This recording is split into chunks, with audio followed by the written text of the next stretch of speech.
So if you are in corporate and you don't feel fulfilled and you're working in the corporate world for a while, then I can relate.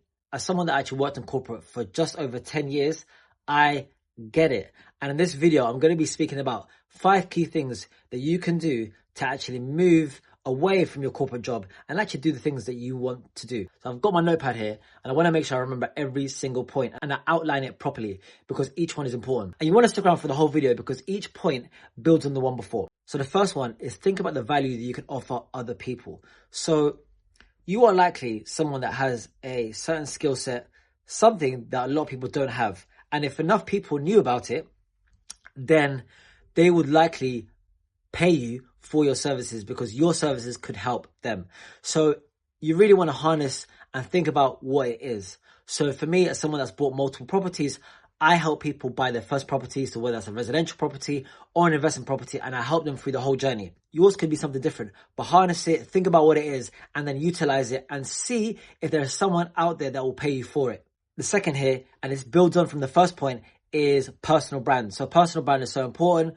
Getting yourself out there, putting yourself on social media. So you might be someone that actually you're worried about posting on social media. You're worried about what people might think, what they're going to say, your old work colleagues, your new work colleagues, your old uni friends, your family, everything like that. And I get it. So I come from an Eritrean background and we ain't on here posting on social media, really. There's a few of us that are on social media, but a lot of us, we have this fear of being judged, and we are a community of talkers. So, if I come on here and I say the wrong thing, the whole community is going to know about it. So I truly get it. But the reality is nobody really cares. Nobody really cares that much about you unless you're helping them.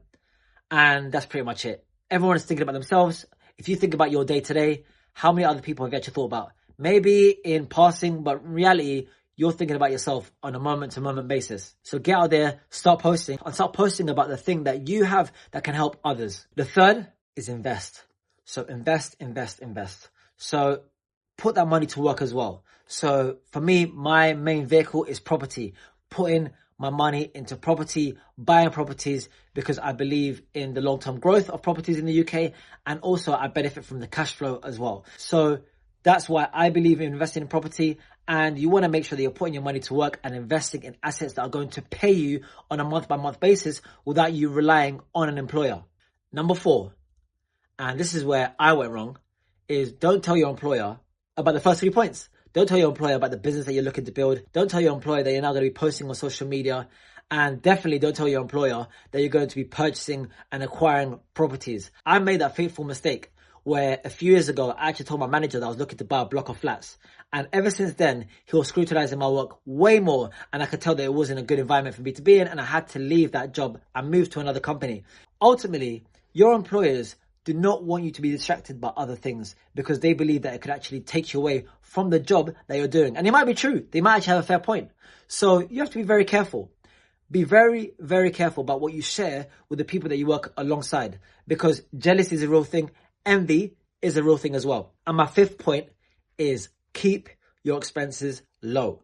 So a lot of times the reason why we can't leave the jobs that we're in is because we get caught up in lifestyle inflation. So when you get a bump in your salary, then naturally, even without thinking, you can end up spending more as well. I know I was a victim of that. And I'm someone that I feel budgets quite well. I try to put my money to use. But even still, when I was earning more and I was getting salary increases and promotions, then I was just spending more anyway. I'd have this thought in my head where, let's say I was going to London to work, instead of bringing packed lunch. In my mind, I'm thinking, do you know what?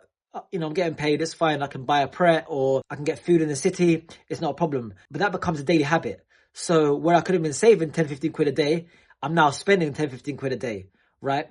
And also when you are working, and especially if you're not remote, then you are going to be spending money on travel and things like that. Whereas if you're not and you're working in your business and you transition from that, then you are naturally going to cut costs as well. But whilst you're working and you're in a job, do your best to keep your expenses low so you can save as much and invest as much as you can as well. So those are my 5 key things to really consider and think about and start doing if you want to get yourself in a position where you can leave your job and go full-time in your business. Now, this isn't an overnight thing. It can take a while. It can take 12, 18, 24 months for you to get in a position where you can feel comfortable to take the leap of faith.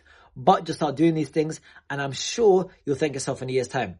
So if you enjoyed this video, do give it a like and you found value from this video or any other video on this channel, then do subscribe as well. And until next time, happy investing.